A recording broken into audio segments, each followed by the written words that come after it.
Bonjour à tous.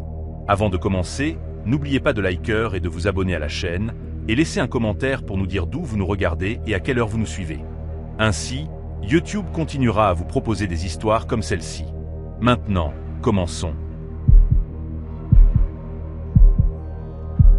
Mon premier jour chez Hartley Assurance a commencé un lundi d'octobre 2018, alors que les feuilles de Portland prenaient cette teinte ambrée profonde qui donne à toute la ville l'air d'une photographie ancienne. Après près d'une décennie de petits boulots et d'emplois en magasin depuis mon diplôme de lycée en 2008, décrocher un poste permanent avec de vrais avantages sociaux m'a donné l'impression d'enfin pouvoir respirer. Le bureau était installé dans un de ces bâtiments rénovés du centre-ville, avec des murs en briques apparentes et un éclairage fluorescent trop agressif. Mais en franchissant la porte ce matin-là, j'ai pensé que c'était ma chance de construire quelque chose de stable. Mon box était au 3e étage, coincé entre un classeur et une fenêtre donnant sur le parking souterrain. Les ressources humaines m'avaient jumelé avec un processeur de sinistre senior, Boyd Whitmore, pour ma période de formation, qui devait durer 3 semaines.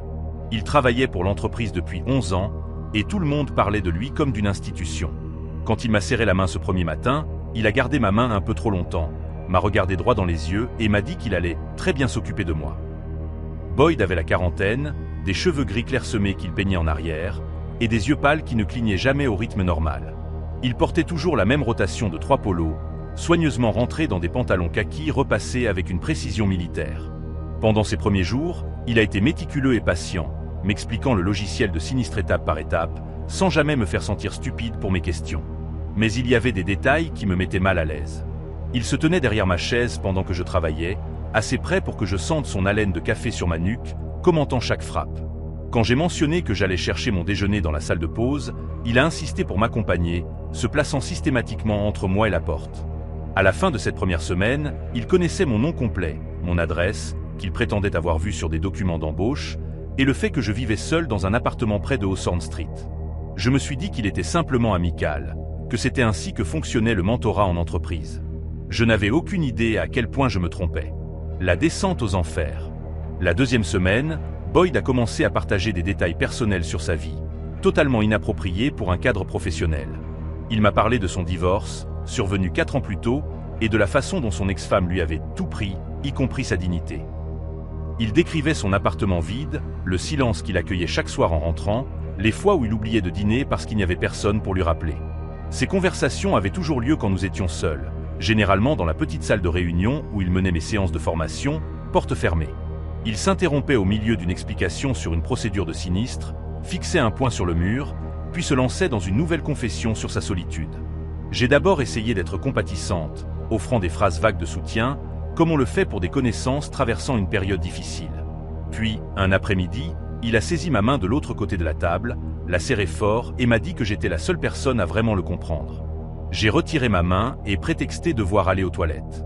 En me regardant dans le miroir, j'ai vu mon visage pâle et une boule se former dans ma poitrine, qui ne me quitterait plus dans les semaines à venir. Après cet incident, j'ai remarqué comment Boyd s'était positionné comme une barrière entre moi et le reste du bureau. Chaque fois qu'un collègue s'arrêtait à mon box pour se présenter, il apparaissait en quelques secondes, détournant la conversation vers le travail ou trouvant une raison de m'éloigner.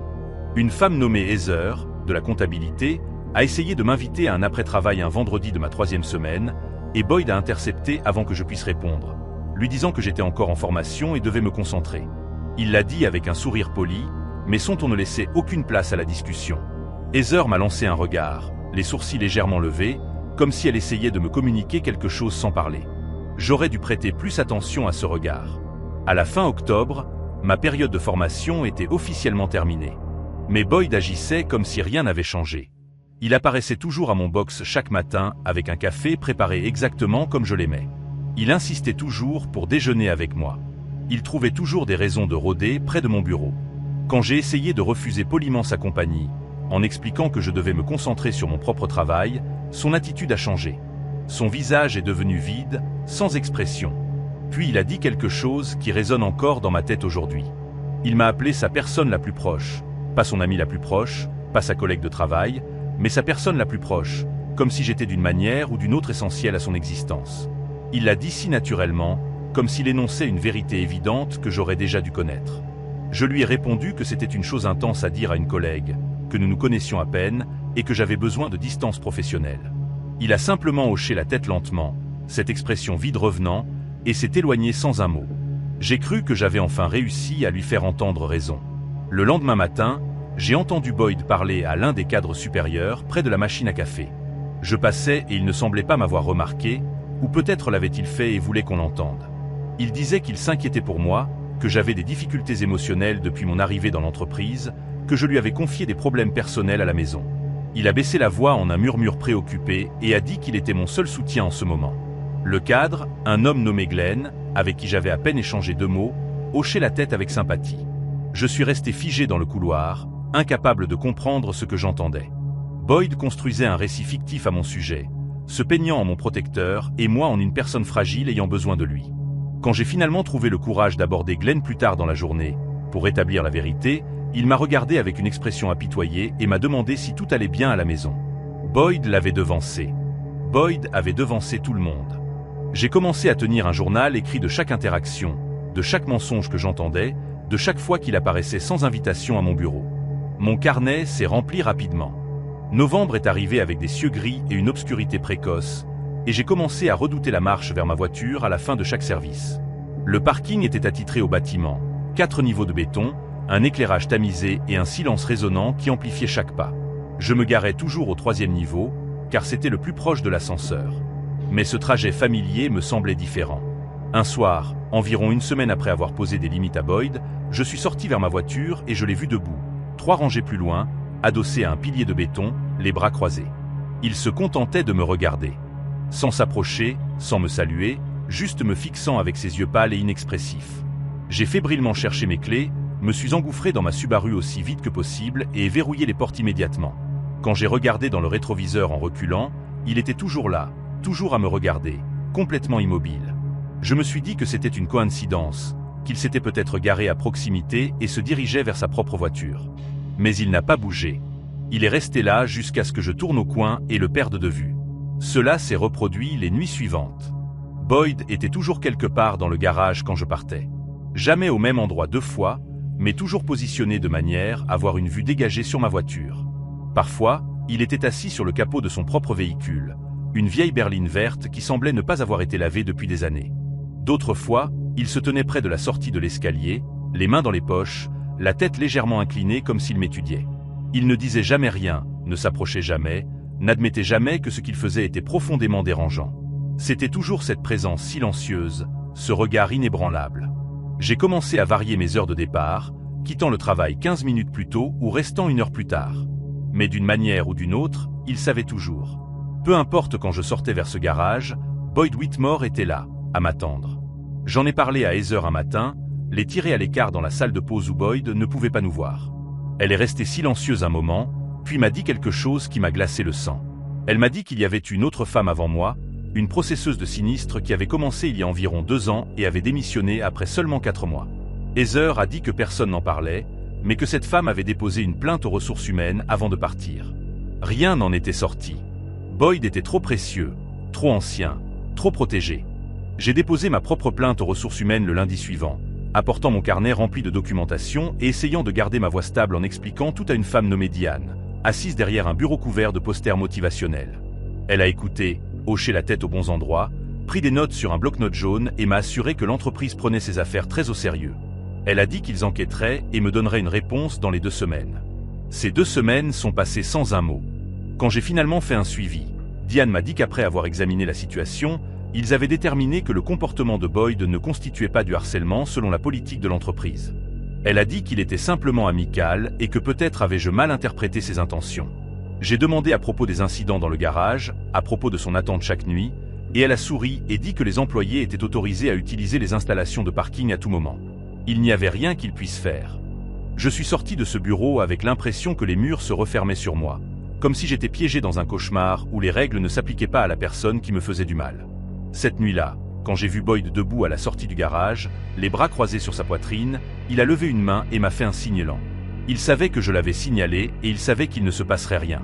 Le jour où tout a changé a commencé comme un jeudi ordinaire de mi-novembre.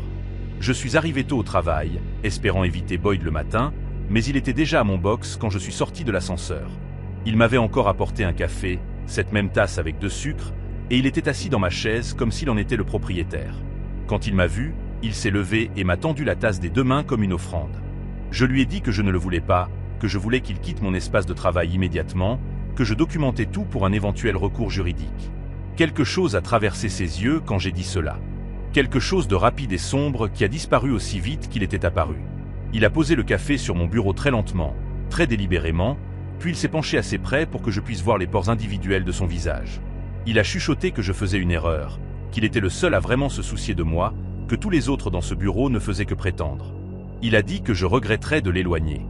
Puis il s'est redressé, a lissé son polo et est retourné à son propre bureau comme si de rien n'était. Mes jambes se sont mises à trembler. J'ai dû m'asseoir sur ma chaise, la même chaise où il était assis, et je pouvais encore sentir la chaleur de son corps sur le tissu. Ce soir-là, je ne suis pas allé seul au parking. J'avais appelé mon grand frère, Nathan, pendant ma pause déjeuner, la voix tremblante alors que je lui expliquais ce qui se passait depuis 6 semaines. Il a conduit 1 heure depuis Salem pour me rejoindre au bureau. Et quand 17 heures sont arrivées, nous sommes allés ensemble au garage.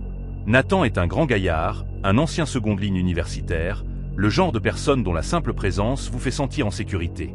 Boyd était là, bien sûr, debout près des portes de l'ascenseur au 3e niveau avec cette même expression vide. Mais quand il a vu Nathan marcher à côté de moi, quelque chose a changé. Son visage a tressailli légèrement, comme un bug dans un masque qu'il portait. Nathan l'a fixé du regard pendant toute la marche vers ma voiture, sans dire un mot, se contentant de faire clairement comprendre que je n'étais plus seul. Boyd n'a pas fait de signe cette nuit-là. Il n'a pas bougé du tout. Il nous a simplement regardé partir. Et dans mon rétroviseur, je l'ai vu sortir son téléphone et commencer à taper quelque chose. Je n'ai pas bien dormi cette nuit-là, me demandant quel message il composait, à qui il racontait des mensonges. Le lendemain matin, je suis allé directement voir Glenn, le cadre supérieur, avant que Boyd ne puisse m'intercepter. Je lui ai tout dit d'une voix calme et mesurée, y compris la menace de la veille et le fait que Boyd m'attendait dans le garage chaque nuit. Je lui ai parlé de l'autre femme qui avait démissionné, de la plainte aux ressources humaines qui n'avait mené à rien, de la façon dont ce schéma allait continuer à se répéter à moins que quelqu'un ne fasse vraiment quelque chose.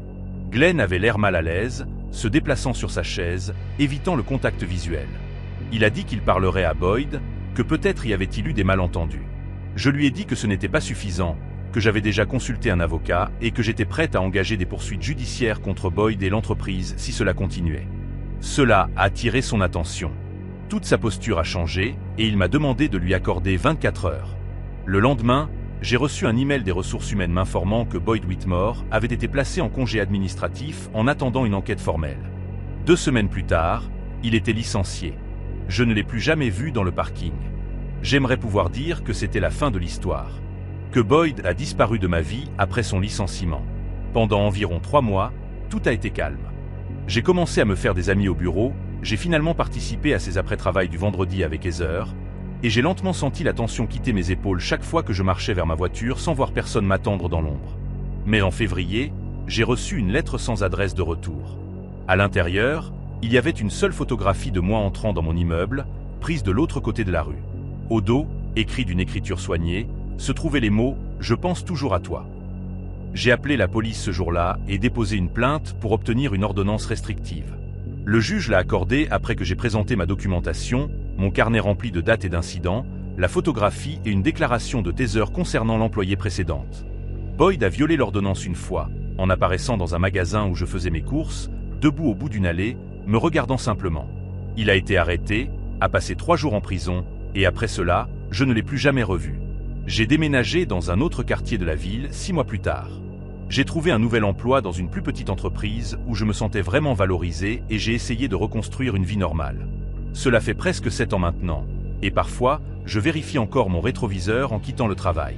Parfois, je sens encore un frisson quand un collègue se tient trop près ou m'offre un café. Ce qui me hante le plus, ce n'est pas la peur, bien qu'elle ait été bien réelle. C'est la façon dont tout le monde autour de moi a ignoré ce qui se passait, jusqu'à ce que je menace de faire de cela leur problème. Boyd Whitmore a passé 11 ans dans cette entreprise à faire cela à des femmes. Et rien n'a changé jusqu'à ce que les avocats s'en mêlent. Je pense parfois à cette autre femme, celle qui a démissionné avant moi. Et je me demande si elle va bien, si elle a tourné la page, si elle regarde encore par-dessus son épaule dans les parkings. Je raconte cette histoire maintenant parce que je veux que les gens comprennent que les prédateurs ne ressemblent pas toujours à des monstres. Parfois, ils ont l'air de collègues serviables avec du café et des mots d'encouragement. Parfois, ils portent des pantalons kaki et des polos et parlent si doucement que vous devez vous pencher pour les entendre. Faites confiance à vos instincts. Documentez tout. Et ne laissez personne vous faire sentir folle de vous protéger. Les quarts de nuit dans une station-service au milieu de nulle part ont une façon de vous faire remettre en question vos choix de vie. Ma promotion de 2011 s'était dispersée à travers le pays à la poursuite de carrière et de rêves, tandis que je me retrouvais derrière un comptoir dans l'Ohio rural, vendant des cigarettes et des boissons énergisantes à des routiers passant par la route 42. C'était début février, un mercredi soir si froid que l'air lui-même semblait gelé, et les lumières fluorescentes au-dessus des pompes clignotaient toutes les quelques minutes, comme si elles essayaient d'envoyer un message. Je travaillais dans un endroit appelé Rusty's Quick Stop, bien qu'aucun Rusty n'en ait été propriétaire depuis des décennies. Maintenant, il appartenait à une société de Chicago qui nous envoyait des chèques de paie et rien d'autre. Mon collègue de car ce soir-là était un certain Boyd Pittman, un homme filiforme dans la quarantaine, aux yeux profondément enfoncés et à la barbe clairsemée qui ne s'était jamais vraiment remplie. Boyd travaillait là depuis plus longtemps que quiconque ne s'en souvenait, et il avait cette habitude de fredonner de vieilles chansons country en réapprovisionnant les réfrigérateurs. Nous nous entendions bien, surtout parce que ni lui ni moi ne ressentions le besoin de combler le silence par des bavardages inutiles. Les ennuis ont commencé vers 23h30, quand un client s'est garé dans un vieux pick-up Chevrolet rouillé, avec la carrosserie mangée par la rouille. C'était un homme trapu en veste camouflage, le genre de client régulier que nous voyons chaque semaine acheter le même paquet de Marlboro Rez et une grande canette de Bud Light. J'étais à l'arrière en train de faire l'inventaire quand j'ai entendu des voix s'élever au comptoir. Pas des cris, exactement, mais ce ton tendu et saccadé que les gens utilisent juste avant que les choses ne dégénèrent. Quand je suis sorti de la réserve, le client était déjà en train de partir, claquant la porte en verre assez fort pour faire trembler tout le cadre. Boyd se tenait derrière la caisse, la mâchoire serrée si fort que je pouvais voir les muscles tressaillir sous sa peau. Quand je lui ai demandé ce qui s'était passé, il a simplement secoué la tête et dit que le type l'avait accusé de l'avoir lésé de $1,50. Sur le moment, cela m'a semblé une petite chose, le genre de friction mineure qui s'évapore dès que le client s'éloigne. Mais Boyd a continué à fixer cette porte longtemps après que les feux arrière aient disparu dans l'obscurité, et quelque chose dans son expression avait changé d'une manière que je ne pouvais pas tout à fait définir. Pendant l'heure suivante, Boyd a semblé se replier sur lui-même. Il errait entre les allées, redressant des produits qui n'avaient pas besoin de l'être, ajustant les barres chocolatées de sorte que leurs étiquettes soient tournées vers l'avant avec une précision presque obsessionnelle. J'ai essayé de faire la conversation à quelques reprises, lui ai demandé s'il voulait que je lui prenne un café de la machine, et mentionné que le temps devait se réchauffer d'ici le week-end, mais il m'a à peine répondu. Il continuait à marmonner entre ses dents, trop bas pour que je puisse distinguer les mots, mais assez fort pour que j'entende le rythme, comme s'il répétait quelque chose ou comptait. Vers minuit 15, un couple s'est arrêté pour utiliser les toilettes et a pris quelques collations pour la route, et Boyd a refusé de les encaisser. Il est simplement resté là, derrière le comptoir, fixant un poing sur le mur pendant que je m'excusais et gérais la transaction moi-même. La femme m'a lancé un regard qui disait « Qu'est-ce qu'il a ?» Et j'ai haussé les épaules comme si ce n'était pas grave. Même si mon pouls avait commencé à s'accélérer d'une manière qui ne me plaisait pas. Après le départ du couple, Boyd a annoncé qu'il allait dans la réserve vérifier quelque chose. J'ai dit d'accord, pensant qu'il avait peut-être juste besoin de quelques minutes seul pour se remettre de ce qui le rongeait.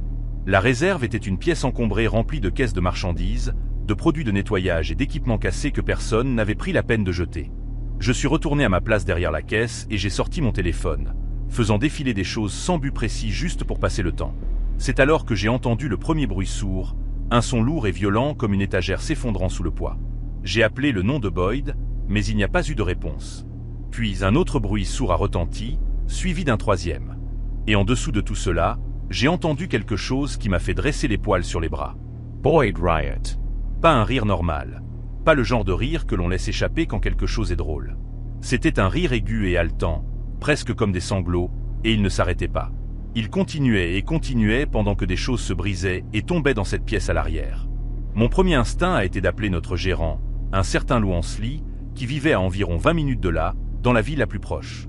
Lou n'était pas exactement le genre de patron qui inspirait la loyauté. Il passait la plupart de son temps chez lui à regarder la télévision par câble et ne venait que pour récupérer les totaux de la caisse, mais c'était la seule figure d'autorité à laquelle j'avais accès à ce moment-là. Je me suis dirigé vers le téléphone fixe monté sur le mur derrière le comptoir, celui que nous utilisions pour passer les commandes et les urgences. Quand j'ai décroché le combiné, il n'y avait pas de tonalité, juste un silence mort. J'ai appuyé plusieurs fois sur le commutateur, pensant que la connexion était peut-être lâche, mais rien ne s'est passé. C'était étrange, car ce téléphone avait bien fonctionné plus tôt dans la soirée, quand Lou avait appelé pour vérifier si nous avions besoin de quelque chose de la part du fournisseur. J'ai suivi le fil des yeux, le traçant le long du mur vers l'arrière du bureau, où il était relié à la boîte de jonction principale. Le fil disparaissait par une ouverture dans le lambris. Et quand je me suis accroupi pour regarder de plus près, j'ai vu qu'il avait été arraché net. Pas coupé, mais tiré avec assez de force pour arracher les fils de l'horlogement. Le boîtier en plastique était fissuré, et les fils de cuivre à l'intérieur pendaient, molles comme des tendons exposés.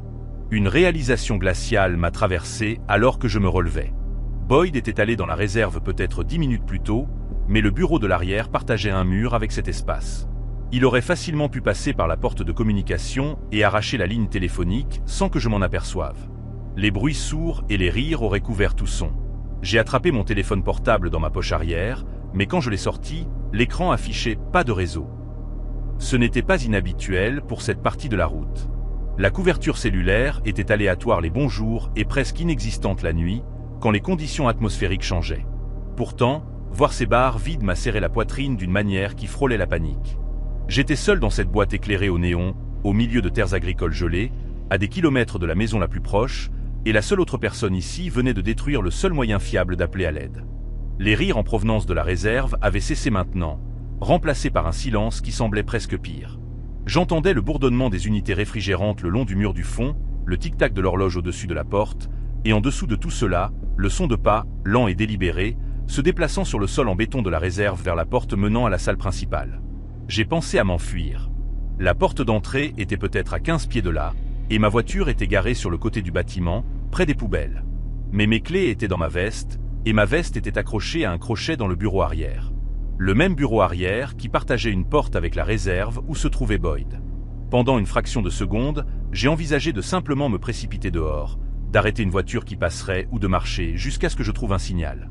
Mais la température dehors était bien en dessous de zéro, et la ville suivante était à au moins 13 km. Je serais un glaçon avant que quiconque ne me trouve. Alors, je suis resté où j'étais, debout derrière le comptoir, le cœur battant contre mes côtes, fixant cette porte de la réserve comme si c'était la gueule de quelque chose d'affamé. Les pas se sont arrêtés, puis la porte s'est ouverte lentement, les charnières grinçant d'une manière que je n'avais jamais remarquée auparavant, et Boyd est apparu. Il avait l'air différent maintenant, pas physiquement, mais dans la manière dont il se portait. Ses épaules étaient détendues, ses mouvements fluides et sans hâte. L'énergie frénétique d'avant avait complètement disparu, laissant place à quelque chose qui ressemblait au calme, mais qui ne l'était pas. Ses yeux ont croisé les miens à travers le magasin, et il a souri. C'était le genre de sourire que l'on voit sur quelqu'un qui vient de résoudre un problème qui le tourmentait depuis des années. Boyd a marché vers le comptoir sans dire un mot.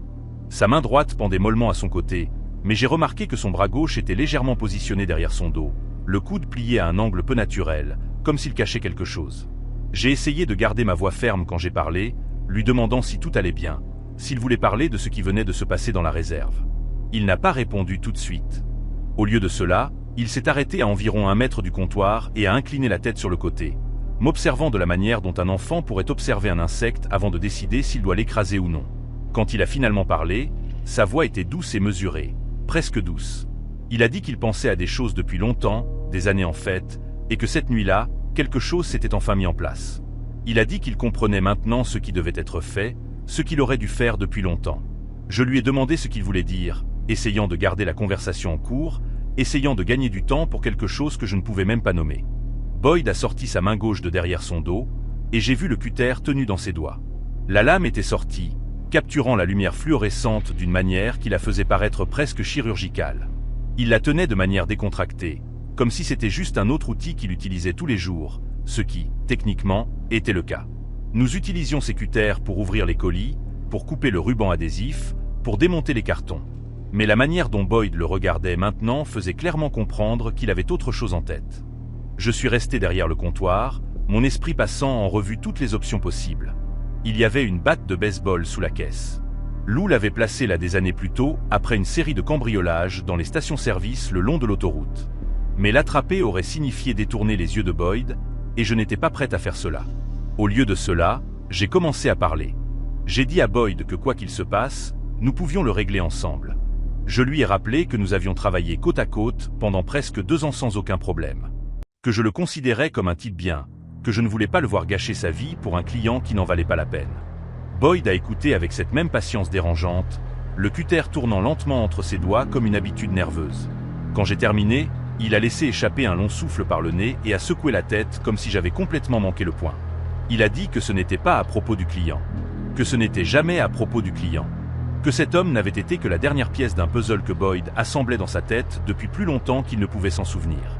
Il a parlé de se sentir invisible toute sa vie, de tout donner à des emplois et à des gens qui ne lui rendaient jamais rien en retour, de se réveiller chaque matin en sachant que rien de ce qu'il faisait n'aurait jamais d'importance pour qui que ce soit. Sa voix est restée calme tout le temps, presque philosophique, et c'est cela qui m'a fait plus peur que tout. Ce n'était pas de la rage. C'était quelque chose qui avait été réfléchi, rationalisé, accepté.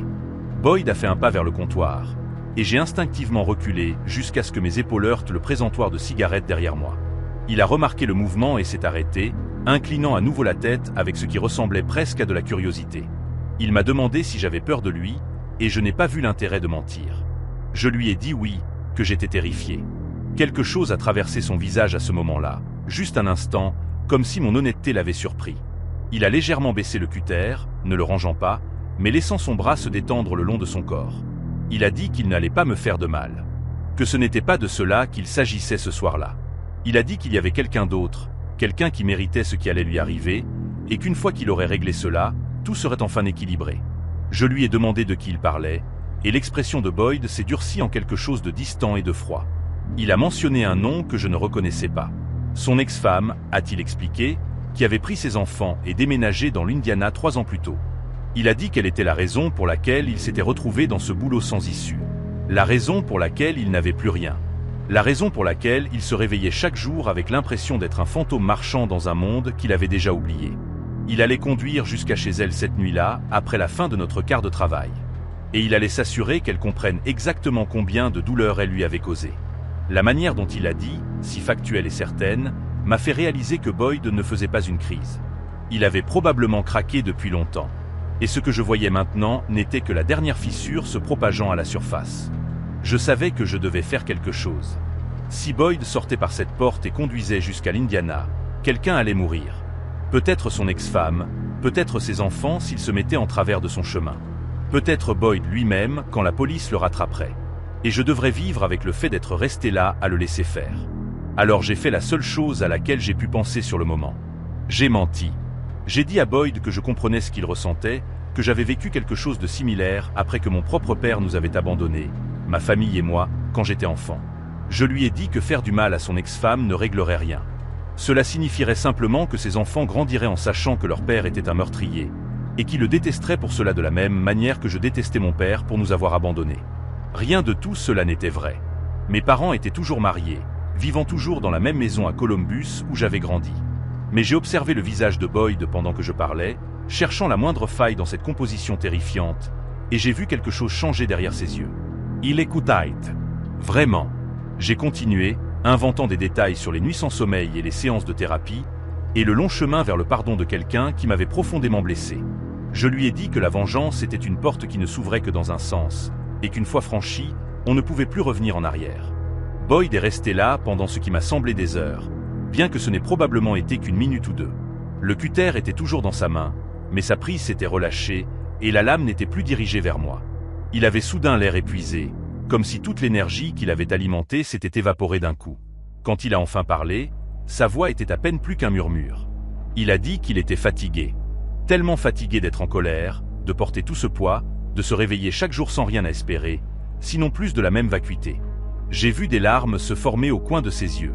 Et pour la première fois cette nuit-là, Boyd avait moins l'air d'une menace et plus l'air de ce qu'il était vraiment. Un homme brisé, debout au bord d'une falaise, essayant de décider s'il devait sauter.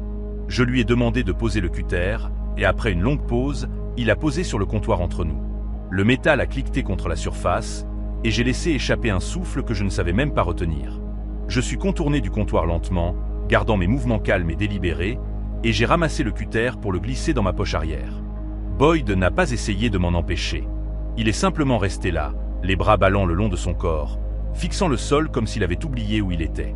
Vers 1h du matin, un camion semi-remorque s'est garé sur le parking pour faire le plein, et le chauffeur est entré pour payer. J'ai profité de l'occasion pour demander si je pouvais emprunter son téléphone, lui disant que le mien était déchargé et que j'avais besoin de passer un appel urgent. Il me l'a tendu sans poser de questions, et je suis sorti dans l'air glacé pour composer le 911.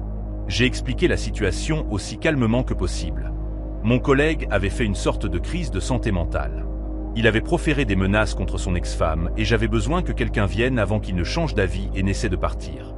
La dispatchereuse m'a dit de rester en ligne et que des officiers étaient envoyés depuis le bureau du shérif du comté, à environ 25 minutes de là.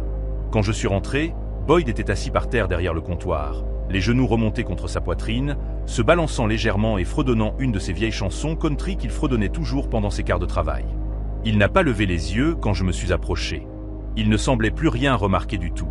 Je me suis assise par terre à quelques pieds de lui et j'ai attendu, observant le parking à travers les portes vitrées pour apercevoir le flash des lumières rouges et bleues. Aucun de nous n'a dit un mot. Les lumières fluorescentes bourdonnaient au-dessus de nos têtes et quelque part dehors, le vent hurlait à travers les champs gelés. Et je me souviens avoir pensé que c'était la nuit la plus longue de toute ma vie. La police est arrivée vers 1h40. 2 voitures de patrouille se sont garées sur le parking, gyrophares allumés mais sans sirène. Ils ont emmené Boyd menotté, bien qu'il n'ait pas résisté. Il a simplement marché entre les officiers comme un somnambule, les yeux vides et lointains. Un des adjoints est resté pour prendre ma déposition, et je lui ai tout raconté, depuis la dispute avec le client jusqu'au moment où j'avais appelé à l'aide. Il m'a dit que j'avais probablement sauvé au moins une vie cette nuit-là, peut-être plus, et que je devais être fier de la manière dont j'avais géré les choses. Je ne me sentais pas fier. Je me sentais vide, épuisé et profondément ébranlé d'une manière que je n'avais jamais connue auparavant. J'ai quitté mon poste chez Rusty's Quick Stop une semaine plus tard. Je n'arrivais pas à me résoudre à retourner dans ce bâtiment, à me tenir derrière ce comptoir, à regarder l'endroit où Boyd avait posé ce cutter. J'ai appris plus tard qu'il avait été admis dans un établissement psychiatrique dans le sud de l'État, que son ex-femme avait été informée des menaces et avait obtenu une ordonnance restrictive. Je n'ai plus jamais revu Boyd. Parfois, je repense encore à cette nuit-là, à quel point tout a failli mal tourner, au mensonge que j'ai raconté pour empêcher un homme brisé de se détruire lui-même et tout ce qui l'entourait. Je ne sais pas si ce que j'ai fait était bien. Je sais seulement qu'au matin, quand le soleil s'est enfin levé, toutes les personnes qui devaient être en vie respiraient encore. Et peut-être que c'est tout ce qui compte, au final. Tout le monde chez Harmony Homegood pensait que j'avais de la chance d'avoir décroché le poste d'assistante manager juste après avoir terminé mes études en community college en 2015. Ma mère ne cessait de dire à ses amis à quel point elle était fière, comment sa fille gravissait les échelons à 23 ans, alors que les autres jeunes de ma promotion essayaient encore de savoir quoi faire de leur vie. Le magasin se trouvait dans un petit centre commercial en périphérie de Dayton, dans l'Ohio, coincé entre un salon de manucure et un restaurant chinois à emporter qui sentait toujours l'huile de sésame brûlée. Rien de glamoureux, mais le salaire était décent, et les horaires me laissaient assez de temps pour suivre des cours en ligne en vue de mon diplôme en commerce. Le magasin lui-même était un de ces endroits qui vendaient de tout, des cadres photos aux plantes artificielles. Le genre de boutique où les femmes d'âge moyen passaient leur dimanche après-midi à chercher des choses dont elles n'avaient pas vraiment besoin. Mon manager, un homme corpulent nommé Denny, qui était là depuis 15 ans, me faisait assez confiance pour me laisser gérer les fermetures seul la plupart des soirs de semaine. C'était un travail tranquille, principalement du réapprovisionnement des rayons et de la gestion de la caisse pour les quelques clients qui traînaient après le dîner. J'aimais la solitude, le bourdonnement des néons, le rythme prévisible de tout cela. Tout a changé quand la direction a embauché un nouveau préparateur de commandes en mars. Il s'appelait Leonard Voss, et dès le premier jour, quelque chose chez lui alourdissait l'atmosphère. Il avait peut-être 40 ans, mince d'une manière qui faisait pendouiller ses vêtements sur son corps, avec des yeux bleu pâle qui ne semblaient jamais cligner au bon moment. Léonard était poli à un point presque inconfortable, le genre de personne qui vous tient la porte ouverte et reste là à sourire jusqu'à ce que vous soyez complètement passé, vous observant tout le temps. Il parlait doucement, mesurant toujours ses mots comme si chacun lui coûtait quelque chose de précieux. Les autres employés le trouvaient étrange mais inoffensif, plaisantant qu'il était probablement juste maladroit à force de passer trop de temps seul, mais j'ai remarqué des choses qu'il ne voyait pas. Il commençait à arriver 30 minutes avant ses quarts, assis dans sa voiture sur le parking, moteur éteint, fixant simplement la devanture du magasin. Après l'heure de fermeture, quand tout le monde se précipitait pour partir, Léonard traînait dans la réserve, réorganisant des caisses qui n'avaient pas besoin de l'être. Denny disait qu'il était simplement dévoué, que nous devrions être reconnaissants que quelqu'un veuille vraiment travailler. J'aurais voulu le croire. Vraiment. Le mercredi où tout a basculé a commencé comme n'importe quel autre quart de fermeture. Denny est parti vers 18h, me tapotant l'épaule et me rappelant de bien vérifier la porte de derrière avant de fermer. La clientèle du soir était clairsemée, juste quelques habitués et un couple se disputant pour savoir quelle lampe correspondait le mieux à leur canapé. Léonard a pointé à 16h, mais il était déjà là quand je suis arrivé à 15h30, adossé au mur près de l'entrée des employés, un gobelet de café de station-service à la main. Il a souri en me voyant, ce sourire lent et calculé qui montrait trop de dents, et a dit quelque chose sur le fait que le temps se réchauffait. J'ai hoché la tête et je suis passé rapidement devant lui, faisant semblant de devoir vérifier quelque chose sur mon téléphone. À 20h, le magasin était vide à part nous deux. J'ai dit à Léonard qu'il pouvait partir tôt puisque c'était mort, mais il a secoué la tête et a dit qu'il voulait m'aider à organiser la réserve. Sa voix était calme, presque douce, mais il y avait quelque chose en dessous qui m'a serré la poitrine. J'aurais dû insister, j'aurais dû inventer une excuse sur le fait que je devais faire l'inventaire seul. Au lieu de cela, j'ai simplement haussé les épaules et dit « D'accord », pensant peut-être que j'étais paranoïaque à propos d'un gars qui essayait simplement d'être serviable. La réserve de Harmoness était un labyrinthe étroit d'unités de rayonnage métallique empilées de caisses de marchandises attendant d'être déballées. L'éclairage là-bas était dur et inégal, projetant de longues ombres qui changeaient chaque fois que vous vous déplaciez entre les allées.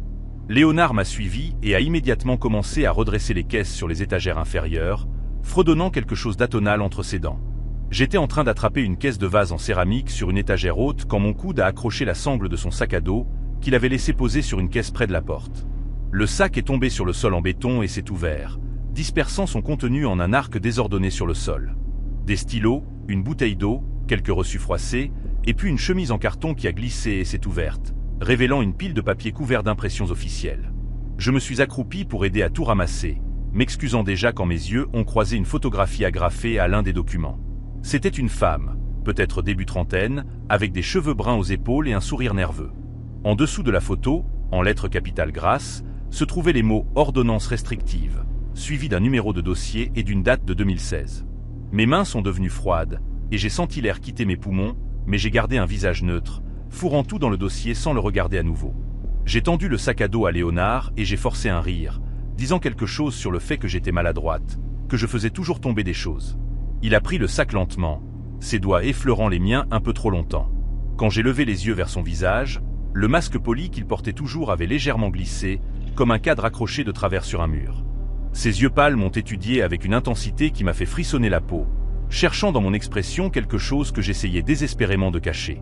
Il m'a demandé si j'avais vu quelque chose d'intéressant là-dedans, sa voix toujours douce, mais avec une nouvelle pointe, comme un couteau enveloppé de velours.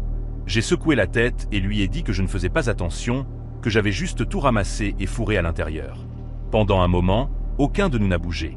Les lumières fluorescentes au-dessus de nous bourdonnaient et clignotaient, et je suis devenue douloureusement consciente de la distance qui nous séparait de l'avant du magasin, des fenêtres, de quiconque pourrait passer et nous voir.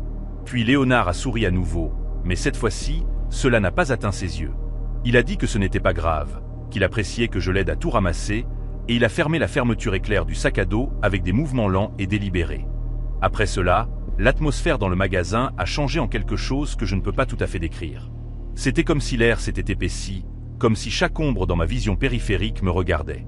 Léonard n'est pas retourné organiser la réserve. Au lieu de cela, il m'a suivi sur la surface de vente et est resté à moins de 5 mètres de moi, peu importe où j'allais. Quand je suis allé à la caisse pour compter le tiroir, il est apparu au bout de l'allée, faisant semblant de redresser un présentoir de cadres photo. Quand je me suis déplacé vers la section décoration pour fixer un panneau tombé, il était soudainement là aussi, examinant un ensemble de bougies comme si c'était les choses les plus fascinantes qu'il ait jamais vues. J'ai essayé de me dire que c'était une coïncidence, que le magasin était petit et que nous étions destinés à nous croiser. Mais chaque fois que je me retournais, il était là, ses yeux qui ne clignaient pas fixés sur moi avec une patience qui semblait prédatrice. Vers 21h30, il a finalement reparlé. Il se tenait près de la section carte de vœux, peut-être à 3 mètres de moi, et il m'a demandé de cette voix mesurée s'il pensait que les gens faisaient trop facilement confiance de nos jours. J'ai fait semblant de ne pas l'entendre au début, espérant qu'il laisserait tomber. Il ne l'a pas fait. Il a répété la question plus lentement cette fois et a ajouté que certaines personnes donnaient simplement leur confiance à des inconnus sans jamais s'arrêter pour se demander si elles le devraient. J'ai marmonné quelque chose sur le fait que je supposais que c'était vrai, essayant de garder ma voix stable alors que mon cœur cognait contre mes côtes comme s'il essayait de s'échapper. Léonard a hoché la tête lentement, comme si je venais de confirmer quelque chose qu'il savait déjà. Il a fait quelques pas vers moi, assez près pour que je puisse sentir le café rassis dans son haleine et voir une petite cicatrice sur son menton que je n'avais jamais remarquée auparavant. Il m'a dit qu'il travaillait autrefois dans un grand magasin dans le Michigan, un endroit appelé Burger S qui avait fermé ses portes il y a quelques années. Il a dit qu'il avait une collègue là-bas, une jeune femme nommée Heather, qui me ressemblait beaucoup, amicale, travailleuse, toujours prête à fermer seule parce qu'elle pensait que cela la faisait paraître dévouée. Sa voix est devenue plus basse quand il a prononcé son nom, presque tendre, et quelque chose dans la manière dont il s'est attardé sur ces 2 syllabes m'a retourné l'estomac. Je lui ai demandé ce qui lui était arrivé, la question s'échappant avant que je ne puisse l'arrêter. Léonard a incliné la tête sur le côté, m'étudiant de la manière dont un chat étudie une souris qui s'est aventurée trop loin de son trou. Il a dit qu'il n'était pas sûr qu'elle ait arrêté de venir travailler un jour et que personne n'ait plus jamais eu de ses nouvelles. Puis il a souri, ce sourire faux qui montrait toutes ses dents, et a dit que certaines personnes disparaissaient simplement comme ça, comme de la fumée. L'heure suivante a été la plus longue de ma vie. Je continuais à jeter des coups d'œil à l'horloge au-dessus de la caisse, regardant les minutes s'écouler avec une lenteur agonisante. Léonard est resté près de moi, toujours prêt, commentant les choses de cette voix douce qui sonnait maintenant comme une menace enveloppée de politesse. Il m'a demandé si quelqu'un savait que je travaillais ce soir-là, si ma famille m'attendait à la maison à une heure précise. Quand j'ai menti en disant que mon petit ami venait me chercher à 22 heures, quelque chose a traversé son visage. Une micro-expression d'agacement qui a disparu presque aussi vite qu'elle était apparue. Il s'est repris rapidement, hochant la tête et disant que c'était bien, que c'était intelligent pour une jeune femme d'avoir quelqu'un qui veille sur elle. Je n'avais pas de petit ami. Je vivais seul dans un studio à 15 minutes de là, et la seule personne qui aurait pu remarquer mon absence était mon chat. Mais Léonard n'avait pas besoin de le savoir. Je me suis excusé pour aller aux toilettes, verrouillant la porte derrière moi et sortant mon téléphone avec des doigts tremblants. Mon premier instinct a été d'appeler la police. Mais qu'aurais-je pu dire? Que mon collègue était bizarre. Que j'avais trouvé des papiers dans son sac. J'avais besoin de plus, de quelque chose de concret qui les ferait me prendre au sérieux. Alors, j'ai ouvert mon navigateur et j'ai tapé son nom avec le mot « ordonnance restrictive », priant pour que ce que je trouverais me dise que j'exagérais. Les résultats de recherche se sont chargés lentement sur l'écran fissuré de mon téléphone. Chaque seconde s'étirait en une éternité, alors que je me tenais dans ces toilettes exiguës, le dos pressé contre le mur carrelé froid. Les premiers liens étaient inutiles, juste des profils sur les réseaux sociaux et une inscription dans les pages blanches. Mais puis j'ai trouvé un article d'une chaîne de télévision locale de Grand Rapide daté de janvier 2017. Le titre disait « Une personne d'intérêt nommée dans l'affaire de la disparition d'une employée de Burger S ». Il y avait une photo de Léonard, plus jeune mais indéniablement lui, debout devant un poste de police avec son avocat. L'article disait qu'une femme de 26 ans nommée Heather Dominguez avait été portée disparue après ne pas s'être présentée à son quart de travail au grand magasin Burger S. Des collègues avaient dit aux enquêteurs qu'un employé masculin avait montré un comportement inhabituel envers elle dans les semaines précédant sa disparition. Léonard Voss avait été interrogé à plusieurs reprises, mais jamais inculpé en raison de preuves insuffisantes. La voiture de Heather avait été retrouvée abandonnée dans un parking à 5 km du magasin. Son corps n'avait jamais été retrouvé.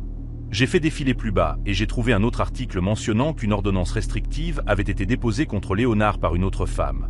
Une voisine qui affirmait qu'il avait surveillé son appartement pendant des mois. L'affaire avait été classée quand elle avait déménagé hors de l'État. Ma vision s'est brouillée et j'ai dû me cramponner au bord du lavabo pour ne pas m'effondrer. L'homme de l'autre côté de cette porte, l'homme qui m'avait suivi toute la soirée, était presque certainement responsable de la disparition d'une femme pour toujours. Je me suis accordé 60 secondes pour m'effondrer, laissant la panique me submerger par vagues brûlantes avant de la refouler. Je ne pouvais pas me permettre de perdre le contrôle. Pas maintenant. Pas avec Léonard qui m'attendait quelque part là-bas sur la surface de vente. J'ai tiré la chasse d'eau pour garder les apparences et j'ai fait couler l'eau du robinet pendant quelques secondes, me donnant du temps pour réfléchir. Mon téléphone indiquait 21h47, ce qui signifiait que j'avais peut-être 13 minutes avant l'heure de fermeture, avant de devoir marcher vers le parking sombre où la voiture de Léonard était garée, attendant comme un prédateur patient. J'ai pensé à appeler le 911 sur le champ, mais la salle de bain n'avait pas de fenêtre et une seule porte. Et si Léonard m'entendait parler à la police, je n'avais aucune idée de ce qu'il pourrait faire. J'avais besoin de me rendre à l'avant du magasin, plus près de l'entrée, plus près des caméras de sécurité qui alimentaient le moniteur dans le bureau de Denis. J'avais besoin de paraître normal juste un peu plus longtemps. J'ai déverrouillé la porte des toilettes et je suis sorti, mes jambes donnant l'impression d'être faites de ciment mouillé. Léonard se tenait au bout du couloir, adossé au mur, les bras croisés, me regardant émerger avec une expression qui était à la fois vide et affamée. Il m'a demandé si je me sentais bien, a dit que j'étais resté là-bas un moment. Je lui ai dit que mon estomac me dérangeait, quelque chose que j'avais mangé au déjeuner. Il a hoché la tête lentement, ses yeux pâles ne quittant jamais mon visage, et a dit « Nous devrions probablement commencer à fermer bientôt ». Je me suis dirigé vers l'avant du magasin avec Léonard me suivant, ses pas doux et mesurés sur le sol en linoléum. Chaque instinct de mon corps hurlait de courir, de me précipiter vers la porte et de ne jamais regarder en arrière.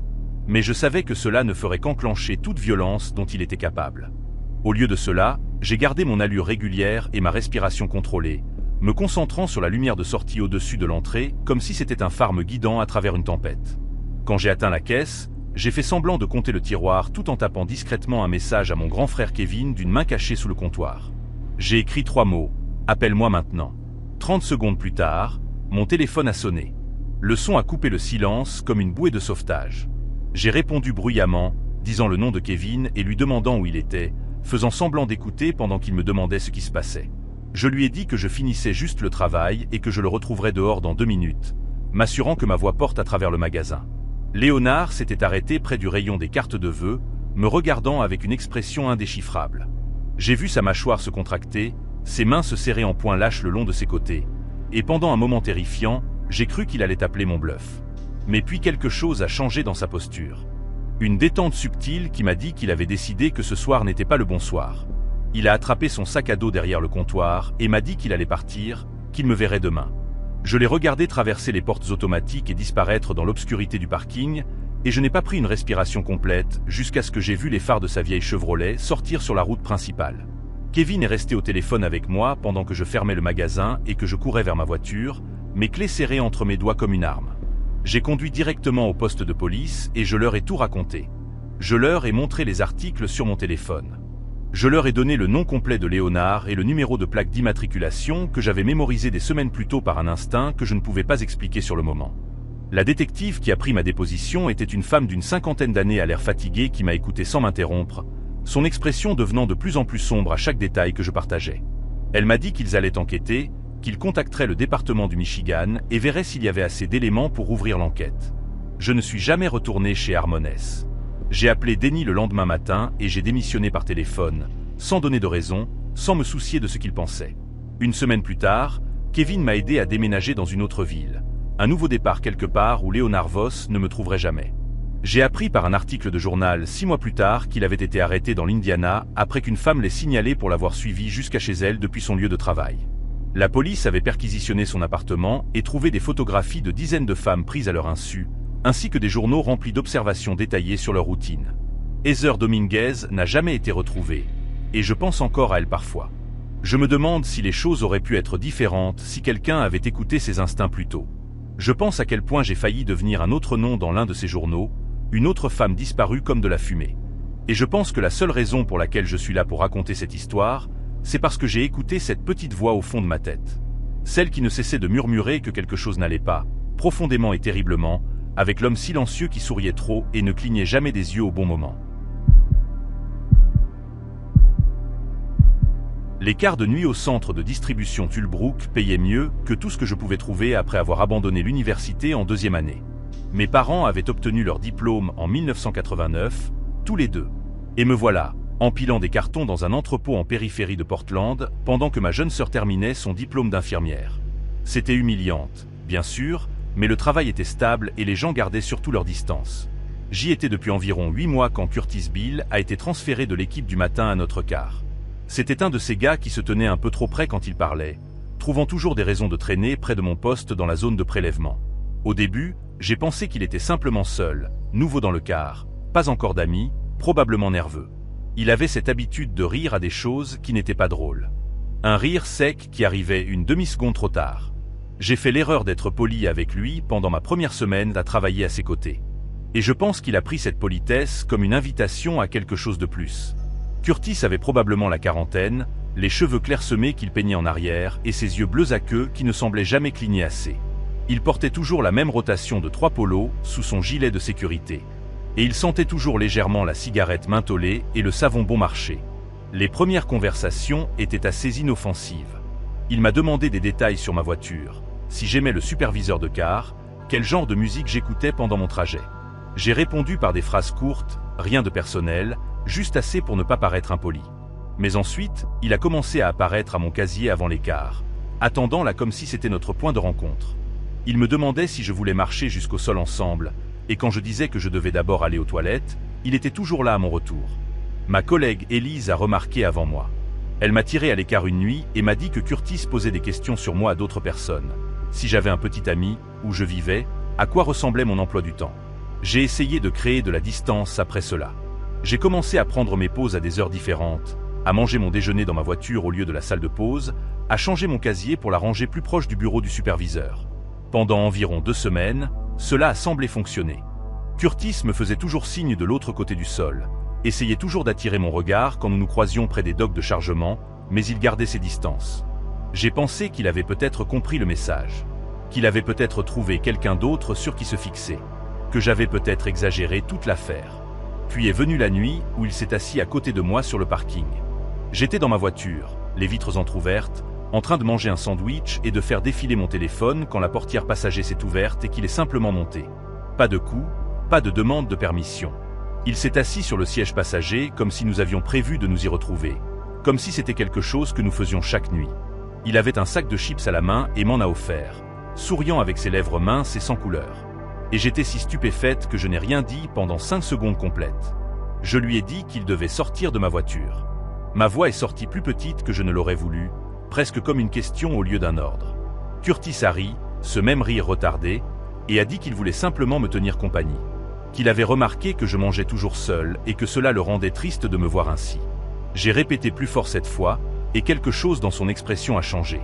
C'était subtil, juste un éclair derrière ses yeux, mais j'ai vu de l'irritation là, peut-être même de la colère. Il a levé les mains en signe de reddition simulée et a dit qu'il essayait juste d'être amical, que je n'avais pas besoin d'être si hostile à ce sujet. Puis il est sorti lentement et délibérément et s'est tenu dehors de ma fenêtre pendant un moment avant de s'éloigner. Il n'a pas regardé en arrière, mais je l'ai observé traverser le parking dans mon rétroviseur, et j'ai remarqué que ses mains étaient serrées en poing le long de ses côtés. J'ai verrouillé mes portes et je suis resté assise là jusqu'à la fin de ma pause, mon sandwich intact sur mes genoux. Les quelques quarts suivants ont été calmes, presque trop calmes. Curtis m'a évité complètement, ne me regardait même pas quand nous nous croisions sur le sol. Je me suis dit que l'incident de la voiture avait finalement réussi à lui faire comprendre que je ne voulais rien avoir à faire avec lui. Élise n'était pas si sûre. Elle a dit que des hommes comme Curtis ne renonçaient pas, qu'ils couvaient et planifiaient et attendaient. J'ai pensé qu'elle était paranoïaque. Puis une nouvelle embauchée nommée Becca a commencé notre quart. Jeune, peut-être 19 ou 20 ans, tout juste sortie du lycée avec encore des bagues. Elle travaillait au poste à côté du mien. Et lors de sa 3e nuit, elle m'a posé une question qui m'a serré la gorge. Elle voulait savoir si c'était vrai, ce que Curtis lui avait dit pendant l'orientation. Elle a dit qu'il avait mentionné que nous sortions ensemble, que les choses s'étaient mal terminées, que j'avais l'habitude de mener les hommes en bateau. Sa voix était curieuse, pas accusatrice, comme si elle essayait simplement de clarifier les ragots. J'ai dit à Becca que rien de tout cela n'était vrai, que Curtis et moi n'avions jamais fréquenté, que je lui avais à peine adressé 10 phrases en tout. Elle avait l'air confuse, a dit qu'il en avait parlé en détail, mentionnant des dates spécifiques où nous étions supposément sortis, des restaurants où nous avions mangé ensemble, décrivant même un collier qu'il prétendait m'avoir offert pour mon anniversaire. J'ai eu la nausée en l'entendant raconter ses fabrications. Le niveau de détail qu'il avait inventé était dérangeant, comme s'il avait construit une relation entière dans son esprit et la présentait maintenant comme un fait à quiconque voulait l'entendre. Becca s'est excusée, a dit qu'elle n'avait aucune idée, que Curtis avait semblé si sincère quand il en parlait. Je lui ai demandé à qui d'autre il avait raconté ses histoires. Elle a dit qu'elle n'était pas sûre, mais qu'il avait discuté avec presque tout le monde pendant les sessions d'orientation de cette semaine. Il y avait eu 6 nouvelles embauches au total, et Curtis s'était apparemment fait leur comité d'accueil officiel. Au cours des jours suivants, j'ai commencé à remarquer les regards, les chuchotements qui s'arrêtaient quand j'entrais dans la salle de pause. Des petits groupes de nouveaux employés me jetant des coups d'œil avant de détourner rapidement les yeux. Un gars de la réception, à peine sorti de l'adolescence, m'a même fait un clin d'œil quand je suis passé près du quai de chargement. Et quand je lui ai demandé ce que cela signifiait, il a simplement ri et dit que Curtis lui avait dit que j'étais très amusante. Je n'ai pas compris ce qu'il voulait dire au début. Puis Élise m'a tiré à l'écart à nouveau et m'a dit ce qu'elle avait entendu dans les toilettes des femmes.